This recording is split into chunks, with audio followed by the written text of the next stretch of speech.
morning mga guys! Today is Sunday and maaga nga pala akong nagising dyan kasi magsisimba kami ng friends ko. Pagpasensyahan nyo na kung madilim.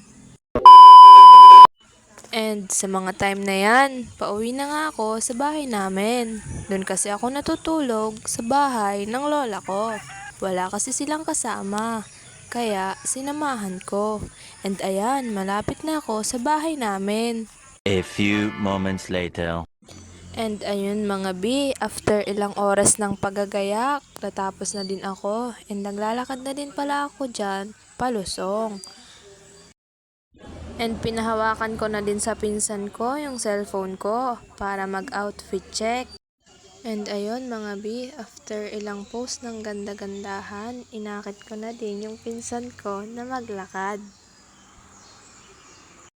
And ayun mga B, nagtuloy na rin kami sa paglalakad ng pinsan ko. Nag-timelapse na nga ako dyan mga guys kasi sobrang layo talaga ng papunta sa amin and papunta sa Kabayanan. And ayan, sa unahan yung lola ko naglalakad din. Papunta na kami sa sasakyan ng lolo ko.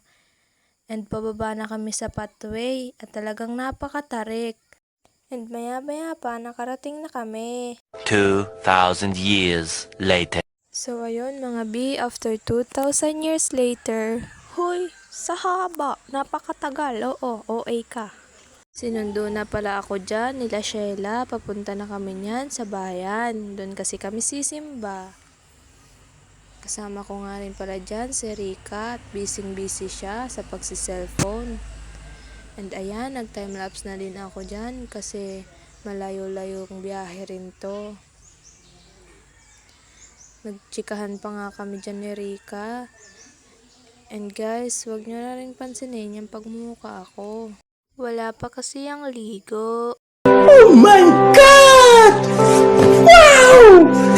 And ayan nga, malapit na kami sa bayan. And habang nagvo-voice over ako, yung aso namin tumatahol kaya sumasabay sa boses ko. Pagpasensyahan nyo na lang guys. And ayan, malapit na kami.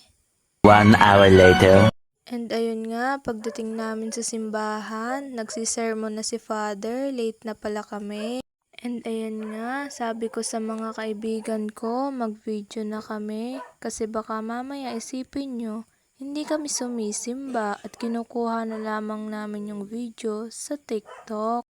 And ayan mga B, tapos na nga ang simba and nagbabasbas na lang si Father para naman daw tuluyang mawala ang kasalanan namin.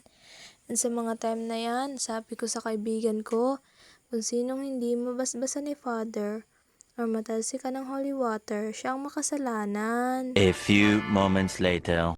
And ayan mga B, pagtapos namin sumimba, pumunta naman kami ng 7-Eleven.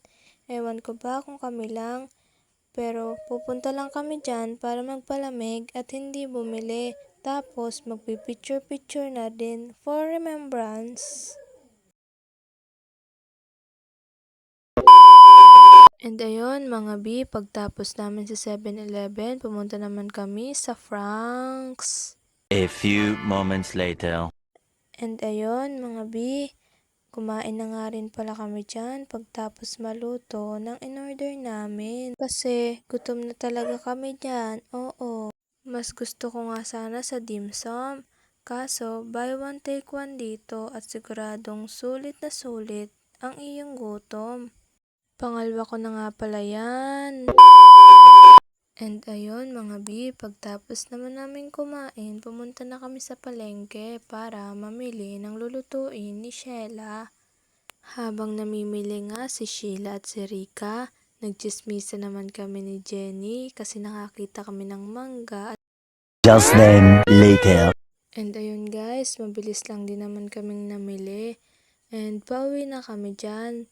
Nakasakay na ulit kami sa tricycle nila Sheila. Nakita kasi namin yung mama at papa niya na nasa bayan din. Kaya yun, sumabay na din kami pauwi para less pamasahe. And ayan, pauwi na nga pala kami at hindi ko na alam kung nasa na kami part. Basta nagchichikahan na lang kami dyan. A few moments later.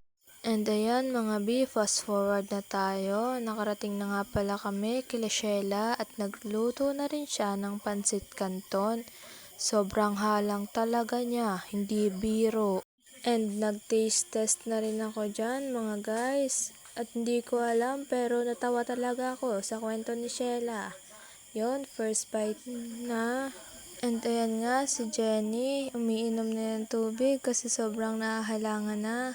And nagkanin na rin ako para matagkal yung halang. Share na nga lang pala kami sa pagkain kasi alam naman namin hindi namin yun mauubos kasi sobrang halang talaga.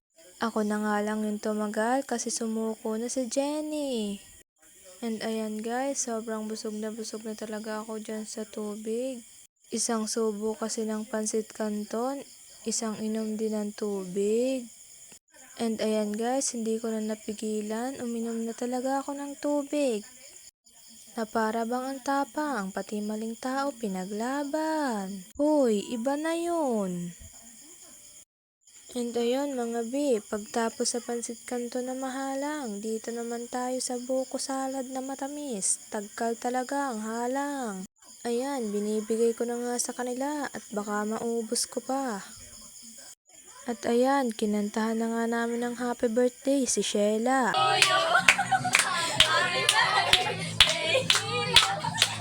And ayan mga B, sa sobrang galing namin kumanta, mali-mali na ang lyrics. Syempre, kahit mali kami, tuwang-tuwa pa rin.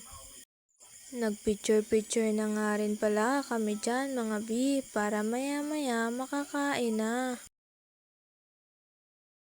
And ayan mga B, after namin mag-picture-picture, nagkainan na kami at humarang pa talaga ang my birthday. Sabi ko, vlog ko yan eh. And shoutout sa'yo tita, ang bait-bait mo po. At sa part na yan, nagtatalo-talo na sila. Hindi ko alam kung anong tsismisan ang ginagawa nila. Habang sumasandok pa kami ni Rialyn, si Madil naman kumakain, nakasombrero pa. And ayan mga B, pumesto na nga ako para sa pangmalakasang pagkain at talagang ang kulit ng my birthday na ito. Talagang gusto lagi paharang sa video ko. Tuwang-tuwa pa yan siya dyan, kung hindi mo lang birthday na itapo na kita sa labas. Hoy, masama yun. Medyo matagal na nga pala kami dyang nakaupo at matagal na rin kumakain pero hindi pa nabubusog. Parang ang daming alagang bulatis sa mga tiyan. Talagang pinunteriya pa ng mga yan ang Shanghai na nakatabi ni Sheila. And ayan mga B, sa part na yan, hinahanap na namin ang bahay ni Mamiya. Malapit lang naman daw, sabi ni Sheila, pero hindi makapunta. Iwan ko ba kay Mamiya? Kala mo'y 3 bundok at 3 ilog ang tatawidin. A few moments later. And ayan mga B, pagtapos ko ang kumain, dito naman tayo sa dessert. Talagang masarap ito, buko salad ba naman? Sabi ni Tito kanina, mag-take out na daw kami. Dalhan daw namin ang mga magulang namin para suhol ba. And ayan, first bite, matamis talaga, mas matamis pa sa kahapon nyo. Huy! And maya-maya pa nga, dumating na din yung dalawa naming kaklase. Umupo pa yan muna bago kumain, pero kanina pa yan nakapahinga. Hindi talaga pagkain ang pinunta ni Joy, inom talaga. And ayan, nagpicture-picture na naman kami, kompleto na kasi. At sa part na yan, nagsasyaro na sila, chismisan pa, talaga naman. Siguro ang sinasabi dyan ni Michelle, damihan mo boy sa akin. At andito lang kami sa Gedli ni Jenilyn, tumatawa sa pagsasyaro nila. Talaga namang napakabait ng my birthday na ito at lahat ng pumunta ay magdala. Ikaw na lang talaga ang mahihiya. Pang ilang plastic na ba yan, Sheila? Aba Michelle, ako'y nakakahalata na sa'yo. Pero ang usapan talaga namin ni Sheila, akin na yung isang baon ng spaghetti. Humabol pa talaga dito si Rika May. Pansit naman ang pinupunteriya. At iniaambot na nga kay Pina. Sana all. Hindi pa yan sila nasyahan. Talaga namang dinagdagan pa. Paawat naman, aba. Sabi nga ni Pina, nabusog na, nag-Sharon pa. Basta, usapan na namin ni Sheila. Ipagti-take out niya ako ng buko salad. At pinagbabalot na nga rin pala dyan ni Sheila ang mga special person. 2,000 years later. And ayun mga B, fast forward na nga pala tayo. Naglalakad na nga pala ulit ako papunta sa bahay namin. Medyo malayo na naman ang lakarin. And ayan, paakyat na naman ako sa matarik na daan. Hingal na yan, pero laban lang, alaksan. At naglalakad na nga yan dyan patalikod. Halatang pagod na. Lagi mo lang tandaan na bawal mapagod dahil may Sharon ka. And ayan mga guys, habang tinitingnan ko ang aahonin ko, napapasabi na lang talaga ako ng konting tiis na lang, malapit-lapit na. At sa mga part na yan mga B, pagod na talaga ako. Pero okay lang, busog naman sa handaan. At ayan, konting tiis na lang, makakarating na ako sa finish line. Hoy, ano yon? Karera! At ayun mga B, sabay-sabay tayong magbilang. 1, 2, 3, 4, 5. And ayun mga B, kapag pupunta kayo sa bahay, siguraduhin yung nasa tamang daan kayo ha. Pag akyat nyo ng pathway, kakaliwa kayo. Baka kasi kumanan kayo. At bumalik lang sa mga alaala at pangakong napako. Aray mo, pakak! Hindi na talaga ako nagbibiro. Pagod na talaga ako dyan. Nagdadasal na nga ako na sana may motor na. Pero wala pa rin, kaya for the go sa paglalakad. Habang naglalakad nga pala ako, palingali-nga ako sa gilid. Kasi mangunguha ako ng cover crop pag ako'y nakakita. Talaga namang kahit isang piraso hindi ko patatawarin sa mahal ng presyo. At ayan guys, hindi ko alam kung paningin ko na ba o cellphone ko lang ang nagdidilim. Ay, cellphone pala. Ganyan ang view makikita nyo pag kayo pumunta sa bahay. Kaya nga lang ay kayo mag-ingat at talagang masukal at mabato. Pag ikay nadapa ay siguradong may bukol ka na. And ayun lang mga guys. Thanks for watching.